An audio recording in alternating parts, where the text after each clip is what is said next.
تخيل من وانت عمرك 20 شهر بس وانت محبوس في منور مفهوش غير قعدة حمام بس، والقعدة دي اصلا انت متكتف فيها وفي مكان كله ضلمة، ولو طلع منك اي صوت بتتضرب لحد ما تبطل تطلع اي صوت، ولو الضرب وجعك وطلعت صوت عشان انت موجوع هتفضل تتضرب برضه لحد ما تسكت خالص. كل ده وعمرك 20 شهر بس، يعني سنة و8 شهور. فتخيل من العمر ده لحد ما بقى عندك 13 سنة وانت بيحصل فيك كده، وفوق كده كمان لا بتتكلم ولا بتتعامل مع بني ادمين، وطول ال 13 سنة مربوط في قعدة الحمام وفي مكان كله ضلمة.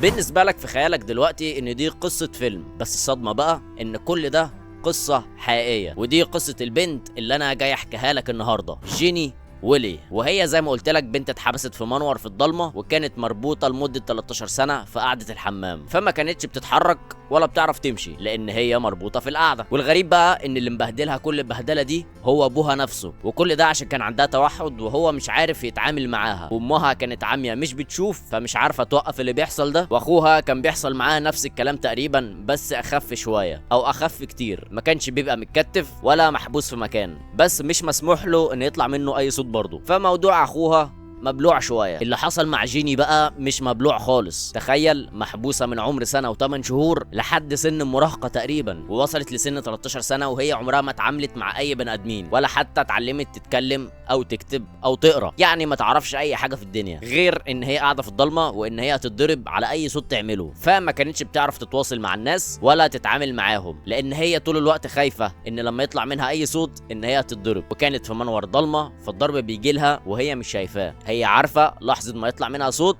ان هي تتضرب منين وليه ما تعرفش، فاتعودت ان لما بيطلع منها صوت ان ده حاجه غلط. وفوق كل ده كان عندها توحد، ودول اصلا ناس بيحتاجوا الناس يعملوها معامله خاصه لان هم في العموم حساسين جدا وحساسين من ناحيه كل حاجه. فتخيل شخص المفروض حساس جدا وابوه بيعامله كده. وعشان تفهم برضو اللي عندهم توحد دول بيكونوا حساسين قد ايه، ده لو انت عمرك ما اتعاملت مع حد عنده توحد، في فيلم لازم تتفرج عليه اسمه ماي نيم از خان. هو فيلم هندي واكيد باين من الاسم، ولو انت مش بتتفرج على افلام هندي او عمرك ما شفت افلام هندي وسمعت عنها بس، فانت في الاغلب عندك فكره وحشه عن الافلام دي، وان هم بيأفوروا بقى وبيطيروا وبيطلعوا نار من بقهم وحاجات غريبه كده. صدقني لما تشوف الفيلم ده نظرتك عن الافلام الهندي هتتغير خالص، وهيغيروا نظرتك كمان عن اللي عندهم توحد. وفوق كل ده شاروخان اللي عامل الفيلم، وشاروخان عامل زي عادل امام عندنا كده، ما بيعملش حاجه وحشه، فابقى شوفه. ومن كتر ما اللي عندهم توحد هيصعبوا عليك، انا متاكد 100% ان في لقطات غصب عنك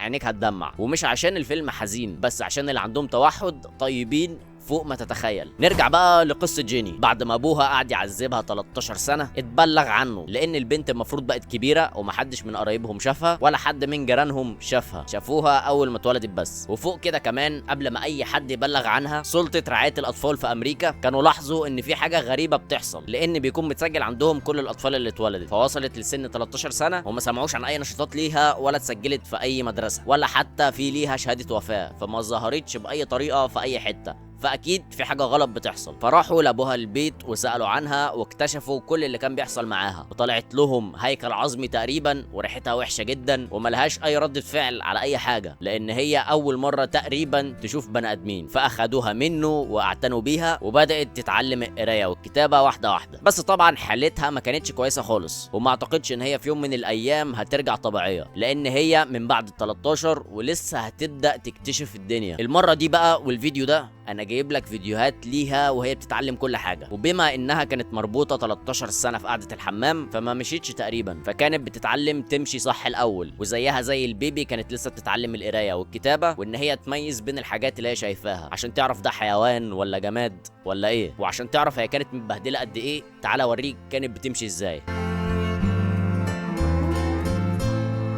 زي ما انت شايف شبه الزومبي، بس مش ده عشان مشكله فيها، علشان عمرها ما شافت حد وهو بيمشي قدامها عشان تقلده، وده في الاغلب اللي اي بيبي بيعمله، بيشوفك بتعمل ايه وبيبدا يقلدك واحده واحده. فهي ما كانش قدامها الاوبشن ده، فدي الطريقه اللي هي اتعلمتها مع نفسها. ولمعلوماتك جيني مولوده سنه 1957، يعني لو هي عايشه لسه لحد دلوقتي فهي عندها 67 سنه. فالفيديوهات اغلبها تصوير قديم واكيد مش اتش دي. تعالى بقى اوريك ابوها اثر عليها قد ايه وبقت بتتكلم ازاي.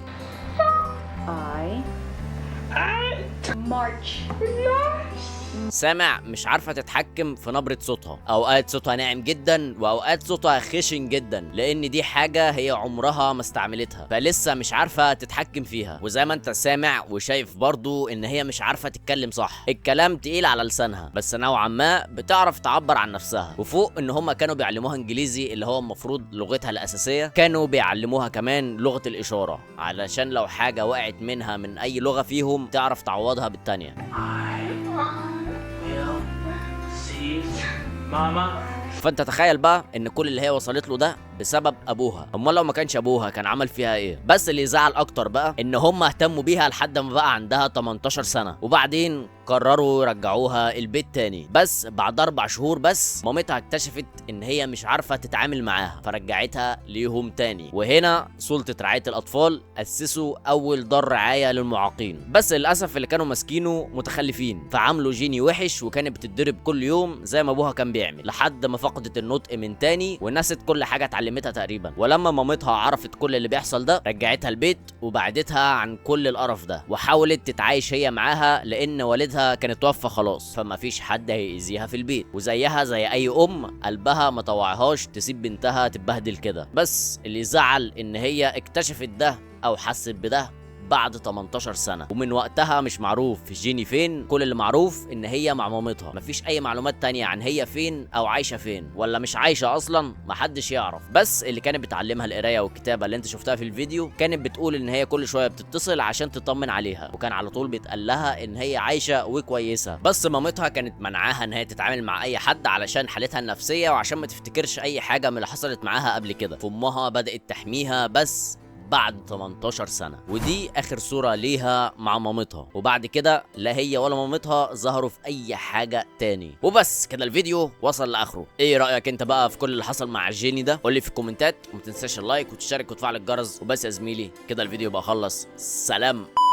وعشان تفهم برضو اللي عندهم توحد دول بيكون وعشان تفهم برضو اللي عندهم توحد دول بيكون توحد. يا عم بقك وقع ولا